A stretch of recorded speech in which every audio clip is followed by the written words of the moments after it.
koko bawri timmini hitande wongol hoorejo jagorɗe leydi Guinée haray ko hunde mawde wonde kala hiɗen andi ko hoorejo jagorɗe laamu ƴangal haray noon e wañimo jawre o yaltiti sari waɗi buyno yowno yakare makko wonde wallitotono guinéɓe ɓe yaltira e sonjamo woni e muɗum o e tawde noon himo andi leydi ndin kadi himo mari gandal towgal himo andi sonja ko guinéɓe ɓe won sonjori kon fof no tañƴinino o wallitotono ɗum ɗo yaltira toon kono son taskike on tawa ko ɗiɗi e nder temedere kala woni ko ɓe gollani leydi ndin amma 98 on ko ellaji woni ko guinéɓe ɓen heeɓi e sengo maɓɓe son taskike no tawa e muɗum ko jayndeji woni ko udda jayndiyankoɓe nanga soka ɓe ka société civile majjina e syndicat hay lundiyankoɓe ɓen ɗon kadi nanga kasa toñeɗen no tiiɗi e leydi ndin ko sariya sengo kadi woni dogude e leydi ndin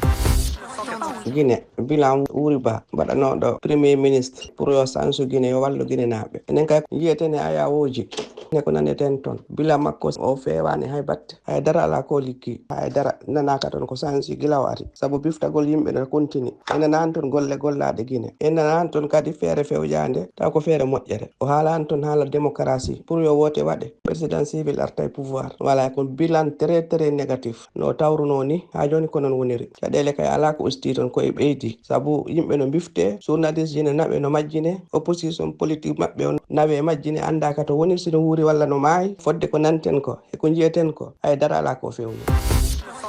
Ba Wuri gardiɗo jaborɗe Guinée ala ko fewni toon hay batte nde tawno ko waɗira ɗon tan ko pour la forme ko yo won ɗon tan ala ko fewnani ɓesgu Guinée hande hay batte to fate e ɓamtare e gendi mabɓe kadi ko noon tan wayata gati kala militaire gardiɗo leydi mo gandanɗa hoorema jagorgal muɗum premier ministre wona civil e wako kañum tan wonanta ɗon ko wi mum tan yahata kala ko nde waɗi hunde tawat ko wi muɗum yahata hen jomum ala programme so wona mo hokka no kiruɗen eno nanirɗen e réseaux sociaux ji kanko Ba Wuri ala ko gollani Guinée taw hay batte ko ene yiyane mema